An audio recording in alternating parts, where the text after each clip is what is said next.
Hello, everybody. My name is Douglas Arnold Armstrong. I'm the head honcho here at Happy Texas Reviews. Thank you if you guys are watching the live stream. If you guys are watching after the stream ends, thank you also for watching. Please like, subscribe, join up as a group member if you have not already, and let other people know that this site exists on Facebook, completely free and open to the public. And with me today, I have a guest star. This is my brother, Devin Armstrong, and I'm going to let him introduce himself real quick before we get into the review for Alita Battle Angel. Hey everybody, Devin Armstrong, his brother. Just graduated and came home yesterday as a welder due to the reason why I'm wearing this helmet. And yeah, that's it. So we're hoping that in the future, the both of us will be able to do some reviews together. I know for a fact that you probably will, my brother, may or may not help me do the next 3 007 movies, because I started that in the middle while he was away at his trade school / college, whichever you want to call it. So, yeah. So we're talking today about Alita Battle Angel. The both of us went and saw it together. And so we're going to just talk about some things that, of course, are going to be spoilers in this video. So first of all, I thought that the movie had some amazing CGI. What did you think? Did it have good CGI, green screen? Oh, very good CGI, yes. Effects? Yeah. I think the acting from all the actors and actresses was also pretty good. But I think two things that really hurt, the two major things that I think hurt the film in this film, two things that hurt this film was that the best parts of the movie was in the trailer. And then 98% of this film was predictable. Am I right? Yeah, well, you know what? There was, I guess this could be a possible spoiler alert. But there are spoilers in this review if you guys care about spoilers. Okay. So, I'm drawing a blank on the name. The guy with the sword. I don't remember. He was just the pretty boy face bounty hunter. Right, call pretty face. But I wasn't expecting him to take things to the level that he did when he made it seem that the girl's basically her boyfriend, that he had killed somebody, and yeah, I wasn't seeing that coming. Like, it was obvious that he had a thing against her, but yeah, that was a surprise to me. So let me just start out with flat out saying this. This movie wasn't terrible. It just has a lot of plot holes and a lot of things that are negative to this movie. So it is definitely going to get knocked down a couple points. The bar fight scene where all the bounty hunters hang out, that was pretty good. That was great. I will say some of the battle robots that were, I don't remember what it was called exactly, the sport. So we're just going to call it Murder Ball. We're just going to call that sport that's in the movie Murder Ball. So much of football and soccer mixed together. Yeah. Or basketball with rollerblades. There it is. Basketball with rollerblades. Yes, but you die. But a lot of the battle robots, they reminded me a lot of Iron Man suits with paint jobs or just putting together parts. And there's this green robot, and it looks like one of the 4 Javelin Iron Man suits that you will be able to use in the upcoming video game Anthem, made by EA and BioWare. And I was just like, wow, a melee robot in a murder ball. I'm just like, okay. We should look up. There's a lot of things in this movie that we're going to talk about. There's a lot of things that we probably won't be able to cover. But there's a lot of things in this movie that were just dumb. And because they were dumb, they were just laughable. You just laughed at them. Right. Maybe very loud. What? It's itching me. And I think the most stupid thing that I thought was supposed to have an emotional impact for the audience, which just for me didn't, because it didn't allow for time growth for it to have a major impact, is the little dog at the bounty hunter bar that is super courageous and stands up to this robot villain at the bounty hunter bar, just dies. It dies off screen, and then Alita's like, "Oh, I'm gonna use your dog blood, and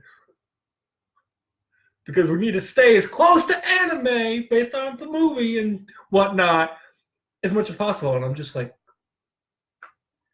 okay. I didn't understand the emotional, no, the dog dies. I was like, okay, I think this was supposed to be like some sort of prelude to what they were doing in the Captain Marvel trailers, where Captain Marvel is with Nick Fury at some sort of shield base, and Nick Fury is petting this cat, and I'm like, I don't know if Alita, a Battle Angel, like saw that clip in the Captain Marvel trailer, and like, let's have a dog instead of a cat, and the dog dies.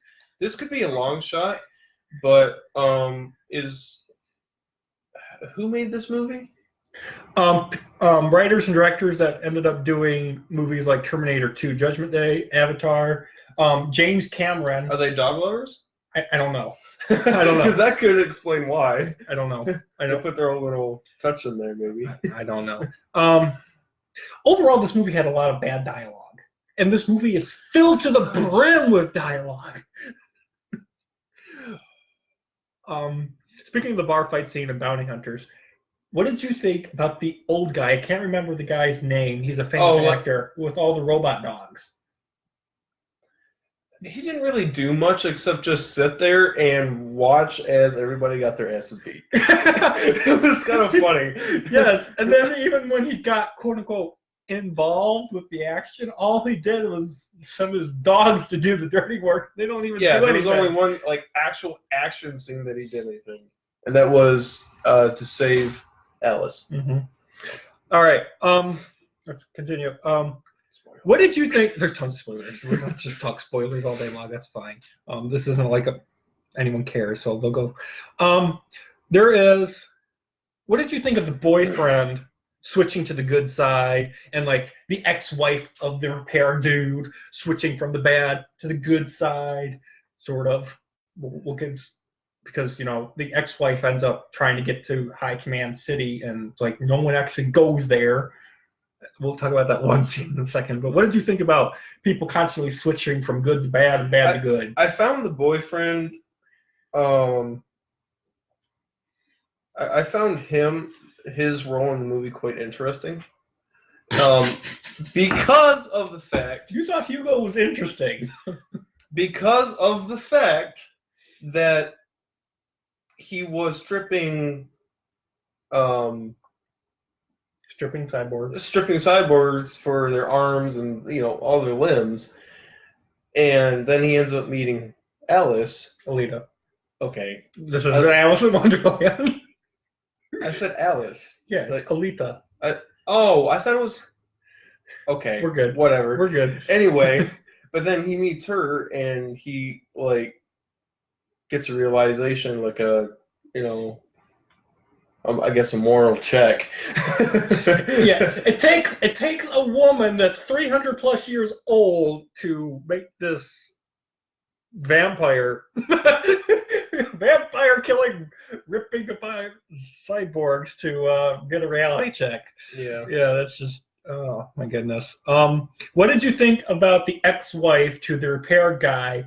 And she's like, I don't want to go to the High Command City. And the dude's like, well, we could just do this instead.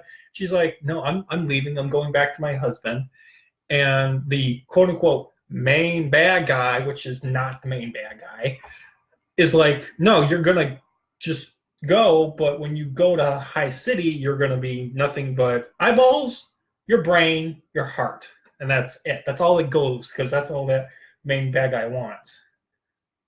And I thought that was just really disturbing. Remember that scene? Well, that's probably because when you go up there, you end up becoming a cyborg.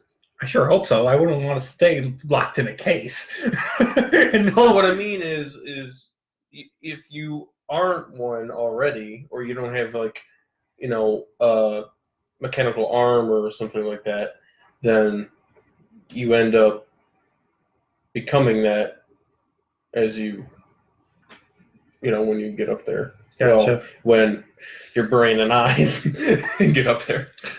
This movie also has tons of revelations based on, we find out who Alita really is, her powers, that her quote-unquote father, the old repairman dude, is actually a bounty hunter. There's a lot of revelations, but for this movie being like 2 hours, like 15 minutes long, I felt like a lot of stuff, it felt rushed.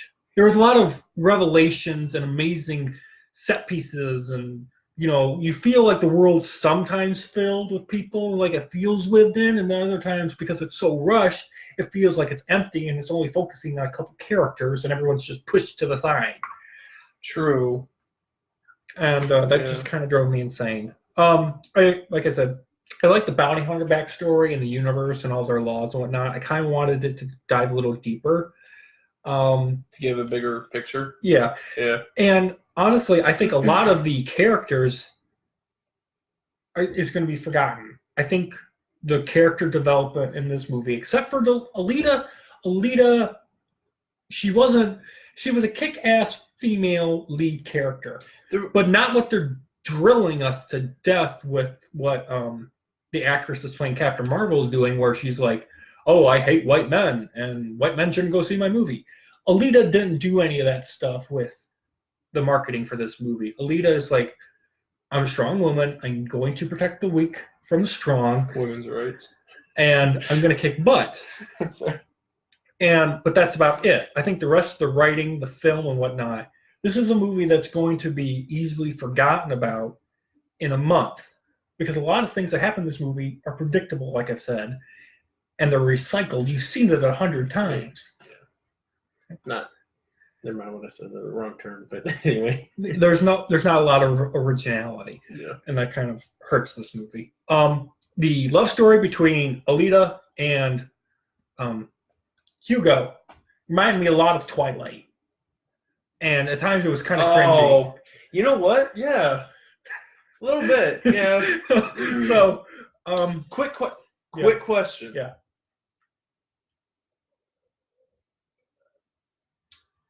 In spite of the fact that, sure, you can have an interest in another, in spite of whether or not they are human or cyborg,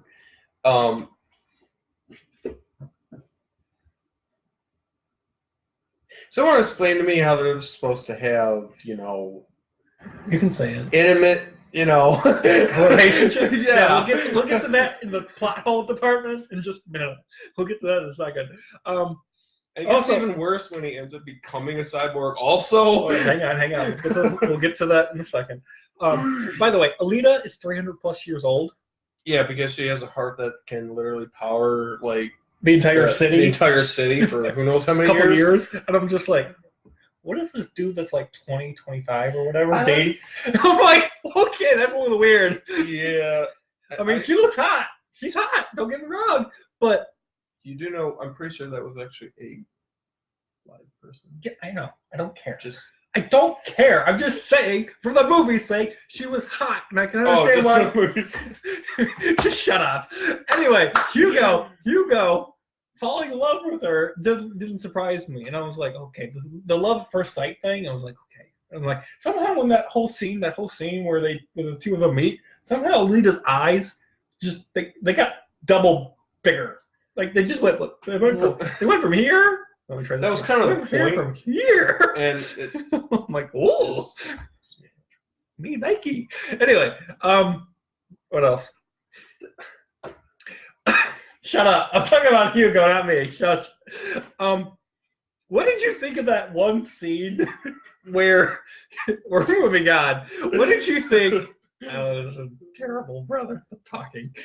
What did you think of the scene where Alita literally pulls her heart out of her chest? Oh my gosh! You know what? And hands it to Hugo and be like, "I love you. Here's my heart. Take it." Considering the fact that he at that time was still stripping cyborgs for parts. What? Keep going. Jeez.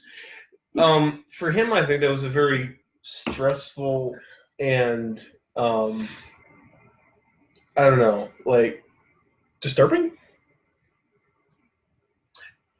Probably, but I mean, I think it kind of looked like he was seriously considering it, but he chose not to because I think at that very moment, he decided, I'm done. You know what I mean? Like, I'm not going to do, especially not to her.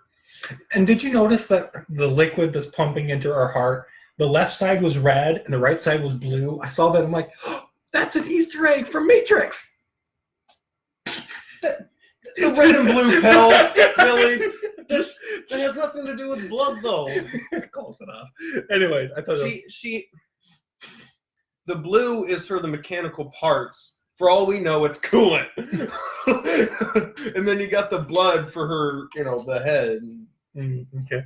All right. I don't know how those two would mix. Just ask. All right. Well, one last thing, and then we're going to get into the plot holes, which are what is going to kind of trigger me a little bit. So get ready for that. You're already triggered. Oh, I haven't hit my trigger level. You haven't watched my Star Wars Last Jedi review. That's 40 minutes of me rage. We should have some time. Anyway, the cliffhanger ending for the sequel. There is so much sequel baiting in this movie at the end. The good thing is, though, it's going to be worth it because they've been working on a sequel for this movie for about 6 months. So there is going to be a sequel. And, if any movie ever has a sequel, they don't just do one and then two. They always have to turn everything into a trilogy. Or, what they should have done with, like, Hunger Games. Is make if they do make another one for this, though. There already are. They are? Yeah, they've been working on one for 6 months already. Wow, I didn't know Before the movie even came out. Because the movie came out a couple months ago in, like, UK. So, yeah. All right, now we're going to talk about some major plot holes that make no sense. And I'm just going to ask the question. I'm going to let my brother, because somehow he has more logical reasoning behind why things that happen in this movie to have plot holes. And I guess they're just supposed to happen for the sequel, maybe? I mean, some things are just, make-believe and for fun in a movie, so we'll see. Honestly, these plot holes make it where you need to watch this movie and you need to have a couple beers or just be flat out drunk in order for it to make sense. So, first of all, how do cyborgs, like my brother said earlier, how do cyborgs have sex with humans and or other cyborgs? Because they show Alita flow-bone nude within the first 5 minutes of this film, but she doesn't have any sexual organs. How do cyborgs have sex with humans and or other cyborgs? Please explain that. And don't tell me their organs are just hidden, because that makes no sense. Wait. This just could be my, really bad imagination or creativity. We'll go with that. Isn't the suit the second one that she got that was The purple one. her purple armor? Yeah. It had the ability to feel. Yeah, she had right? The touch. Right. Touch. So, I mean, you have that going for you, I guess, which does not make sense. Just saying. But, and let's not even get started on how in the world that she has, flames that can come out of the side of her arm and out of her index finger. Or turn sword on which fire. We're not entirely sure if that's possible on her other arm. I don't remember seeing that on the left. I only remember seeing it on the right. Mm-hmm. Just to make a note of that. But as far as, I mean, if she can feel... It's not the same thing, though. I mean, I guess you can, but you can't have actual intercourse, though. It's kind of weird. Yeah. So, that's a plot hole. Next, how is it that Alita is able to survive the very beginning of the movie, and it doesn't show this? Note that it does not show this in the movie. So, you gotta It doesn't show her fall. No, it doesn't show her falling from High Command City. And we're going to call it High Command City or / enemy ship. Enemy ship is probably going to be the easiest. Alita survives the fall from the enemy ship 300 years after the war ends. We'll get to that plot hole in a second. Well, she's able. No, hang on. Let me finish the question. Okay. So Alita is able to survive the fall from the enemy ship But her boyfriend ends up falling from a shorter distance in the sky, falls, and we're supposed to believe that Hugo ends up dying at the end of the film. And at the end of the movie, they go a couple months into the future, and he's not around. He's not even mentioned. So it's implied that when he fell, he died. How is it Alita is able to do so, but her boyfriend cannot? And if you're going to give me the excuse that he's still around or someone else repaired him and he's just hiding or something, or maybe he has amnesia and just doesn't remember Alita at all, and that's how we're going to make a sequel, is like, Hugo's going to like get back his memories and try to find Alita again. That's just... Any comments? Because I don't get this. Let's take this back to at the beginning of the movie. Pretty much starts out with her being found in the junkyard, right? Yes.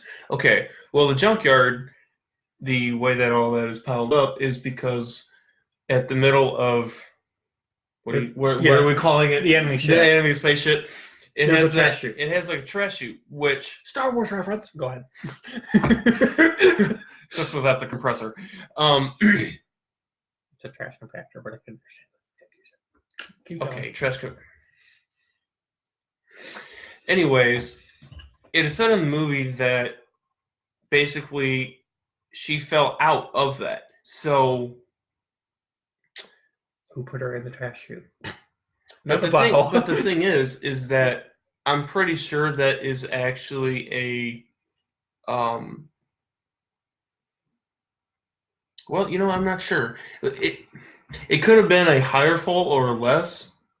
Is what I'm trying to go with here. It's possible that she didn't fall as far. Also, she has different armor. But we don't see her arm. She falls down and all she has is her head and her neck and her shoulders. It doesn't account for it. Also, even though she is at that time about 300 years old, when did this war start and when was she actually created and when did she go through that chute? That, I don't think, is actually a question that is answered in this movie. No, there's a lot of time logical gaps in this film, which causes a lot of plot holes. Right. Another thing is, how is Alita, like I said, like we're going to lead into the next plot hole, is how is Alita able to be on the enemy ship for 300 plus years? So the movie takes place 300 years after the fall / the war between the Alita Battle Angel group and this enemy faction that we really don't know much about in this movie. How is Alita on the enemy ship for 300 years after the war, and then all of a sudden she is put into this garbage chute suddenly, and then she's found magically alive in the dumpster town? Like, well, how is she alive for 300 plus years, and then someone just puts her down the chute? Like, what was she doing for those 300 years? Okay, well, here's a theory, or more a question, I guess. When you watch the movie, you will realize that she should have all of her memory. Yes. Right? So amnesia just solves everything. Was it amnesia? Because if she was in the city, and who knows how long she was, the enemy city? Huh? The enemy spaceship? Yeah, the enemy. Yeah. What if she was, I don't know, brainwashed, captured, and they kind of suppressed her memory or something like that? Okay. And then I don't know, But not only is it like how was she on the enemy ship for 300 years? How did she get onto the enemy ship? Well, the and war stay there. It started. She's about 300 years old, but we don't know exactly how long she was there. We don't even know exactly how long. Well, no, the enemy ship. I don't think the enemy ship that they were trying to take was the last one hovering above the planet. It was the last one that they were trying to take, and of course they couldn't take it because they kept having to walk up these line tubes holding the ship down to the ground, because apparently Alita's Battle Angel forces, they have the ability to use spaceships to get from Mars to Earth, but they can't have technology to have warships to just land them on top of the enemy ship. No, they've got to go from the ground up. But they have That those, is a good point. but they don't. I didn't think about that. Like, and they don't even like. How are you supposed to get past those rings of death? Those are on those pipes.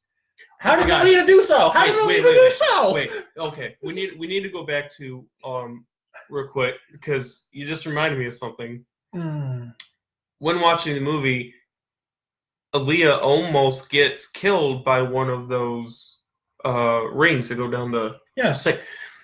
But why is it that when her and her Hugo. boyfriend Hugo, thank you, are on there at the end of the movie, why doesn't she like take him down and get low like she did the first time during the war? Because that's how she survived. She was laying there shooting at it, and it went over her. So I just, and the fact that she actually jumped, also, I'm just like, yeah. Why did she jump? Why did she just lay down on her stomach? The thing would have expanded. but I mean, why didn't she run for him and Yeah. get him low? I don't get it. Lastly, we need to wrap up. Lastly, the fight scenes and the killing football, soccer, the murder ball, those were pretty good. There's not a lot of emotional connection that you have with really any of the characters except for Alita. And then the boss that's being controlled by the actual true boss was constantly telling the exact same people, especially that big gigantic brute that just kept getting an upgrade, to go and find and kill Alita. Yeah, literally. And then like the mini boss that's being controlled by the actual boss, he walks into the locker room and tells those 7 bounty hunters or whatever to like, I need you to kill Alita.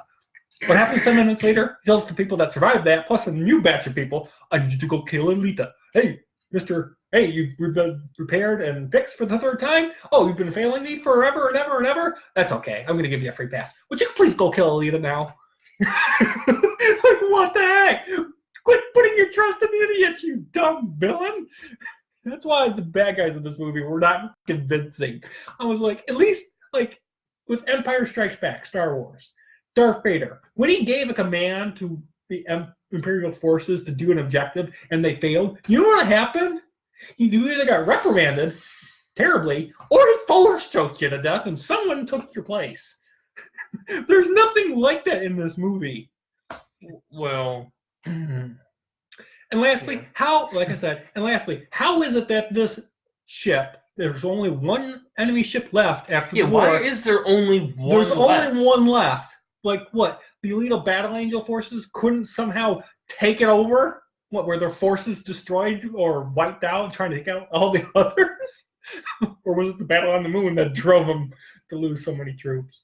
Like, and yeah. So I could see definitely in the second and the third one, they're going to need to explore more of the bad guy. Nova is his name. Nova. They need to explain more about Nova and how they're going to kill him because They gave like no backstory to who he is. Yeah, it's going to happen in the sequel. So they need to give more backstory and explain what Nova is, besides the fact that he's just some bad dude that's immortal and he's been around longer than anybody, including Alita. They also need to give us, show us what the enemy ship / city looks like. Give us more flashbacks of what happened during the war on the moon, and like I don't know, show us Mars.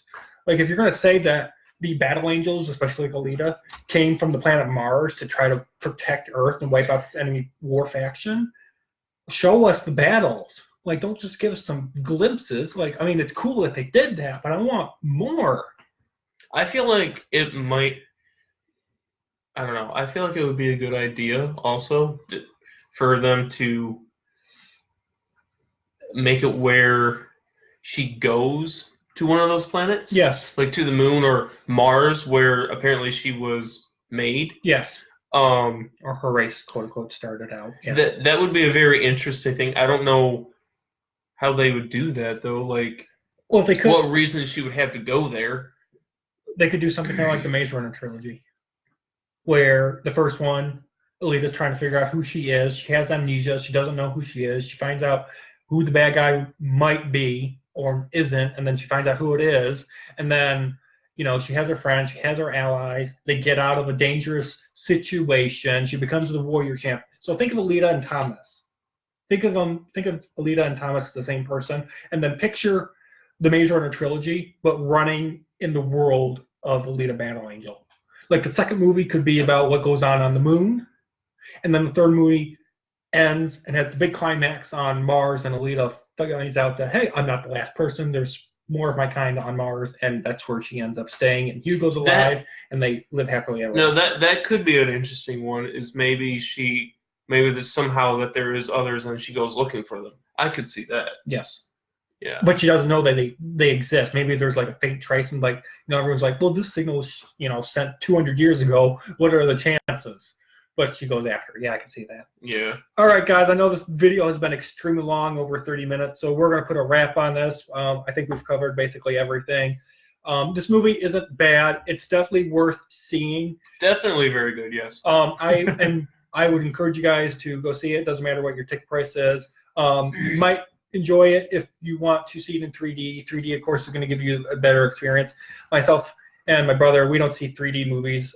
It gives us both headaches, and especially me because of my glasses.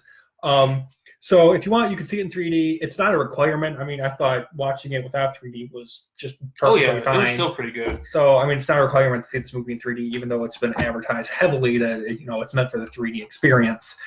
I'm planning on getting it on Blu-ray, watching it with my parents and my grandma and whatnot. I don't think it's going to be one of those movies where we like, hey, this movie was made by James Cameron and people that did Terminator 2 and Avatar. It's a great movie. I highly encourage you guys to watch it constantly. It's going to be one of those movies where I'm going to collect it. It's going to sit on my shelf or in my binder or whatever, and I'll watch it on occasion.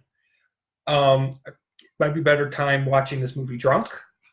Having some alcohol might help you overpass a lot of the stupidity that happens in this movie, the cringy Twilight love story, and like I said, I know not that we encourage a lot of drinking, by the way.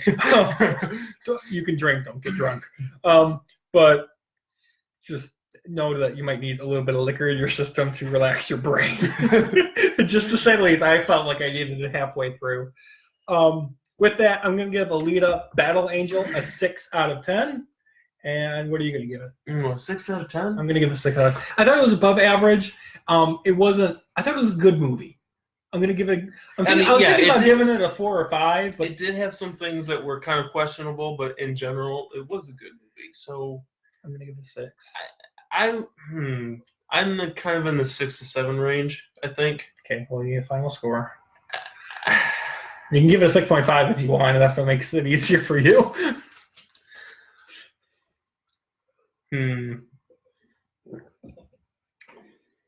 I'll just go with 6. You're going to give it a 6 also? I'll go with that.